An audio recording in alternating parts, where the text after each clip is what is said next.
जिसके जीवन में अनुशासन है वही शिष्य हो सकता है, जिसके जीवन में अनुशासन ही नहीं है वो शिष्य कैसे बनेगा। तो अपने जीवन में गुरु के, भगवान के, ईश्वर के अनुशासन को धारण करना, गुरुदेव ने कहा सबसे पहली शर्त है। पहली शर्त ही यह है कि व्यक्ति ईश्वर को सर्वव्यापी माने, न्यायकारी माने, और ये माने हर जगह पर उसकी अनुशासन की व्यवस्था चल रही है।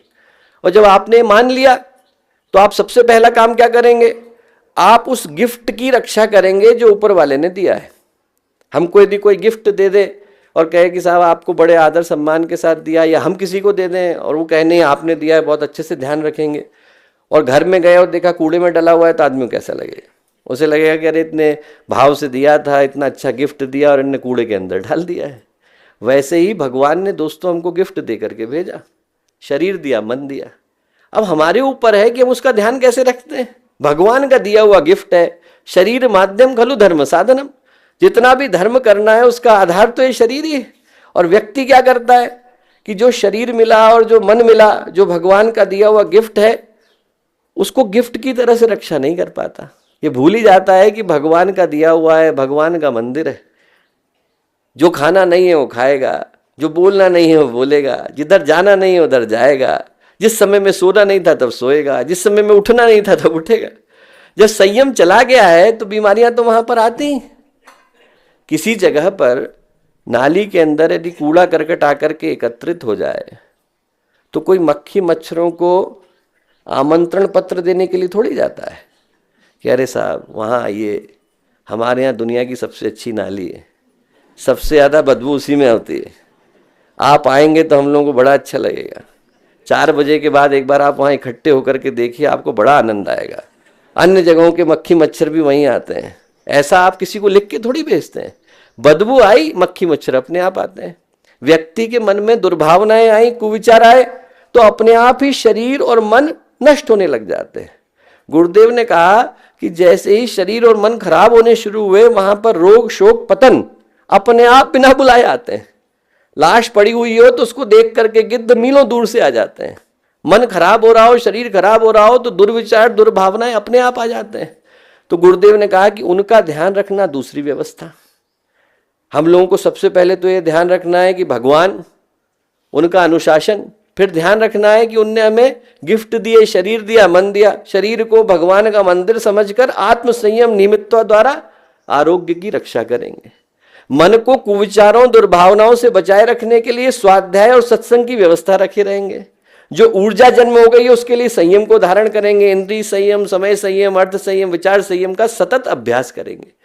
2 ही जगह से बीमारियां आती हैं, या तो हमारे मन से आती है, या तो थॉट से आती है, कंपनी से आती है, या तो विचार से आई या संगत से आई।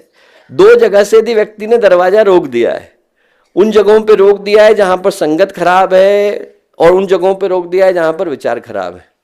स्वाध्याय का मतलब है मोक्ष शास्त्र अध्ययनम। हर कुछ पढ़ना नहीं, उसको पढ़ना जिसको पढ़ने से व्यक्ति आवागमन के चक्र से मुक्त होता है, वो स्वाध्याय। ऐसी किताबें पढ़ना, गुरुदेव की लिखी हुई ऐसी किताबें पढ़ना जो मन में अच्छी भावनाओं को, अच्छे विचारों को, अच्छे सत्संग को जन्म देती हैं। और सत्संग व्यक्ति के जीवन को बदल करके जाता है। गुरुदेव ने प्रज्ञा पुराण में एक बड़ी प्यारी कहानी लिखी है कि एक जगह पर देवर्षि नारद ने जाकर के भगवान विष्णु से पूछा। उनने पूछा कि एक बात बताइए कि ये सत्संग की इतनी महत्ता कही गई है, कैसे है? भगवान विष्णु ने कहा एक काम करो, उस गांव में जाओ, वहां पर जो है एक सांप रहता है, सांप से जाकर के पूछो। बोले सांप से पूछे? बोले हाँ सांप से पूछे। देवर्षि नारद गए, जैसे ही उनने जाकर के सांप से कहा कि भाई सत्संग की महत्ता बतानी है, सांप ने बोलना शुरू करा। बोले मैं सांप था, ये था, ऐसे 2 लाइन बोली कि उसका प्राण छूट गए। वापस गए भगवान विष्णु के पास। जैसे ही भगवान विष्णु के पास गए, उनने कहा अब कहाँ जाऊं?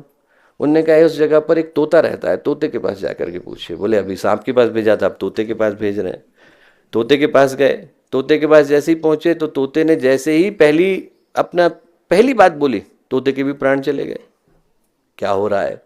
वापस गए भगवान के पास, भगवान से जाकर के कहा कि अब कहाँ जाऊं? आपने 2 लोगों के पास भेजा, दोनों जो है कुछ बोले, उससे पहले उनके प्राण चले गए।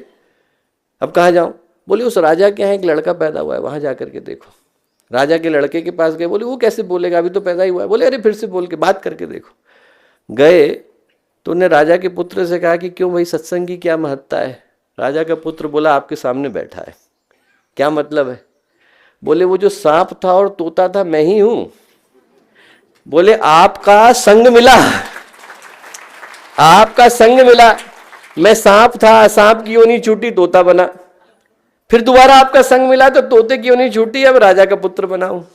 संग का लाभ ये होता है, थोड़ी देर के लिए संग का लाभ मिला तो सांप जो है तोते में, तोता राजा के पुत्र में बदला। हमको गुरुदेव के साहित्य का संग मिलेगा तो कहां जाएंगे? दोस्तों, हमें सोचने की आवश्यकता है कि वो जो गुरुदेव का साहित्य है वो हमारे जीवन को सदा बदलने के लिए आया, आत्मसात करने के लिए आया।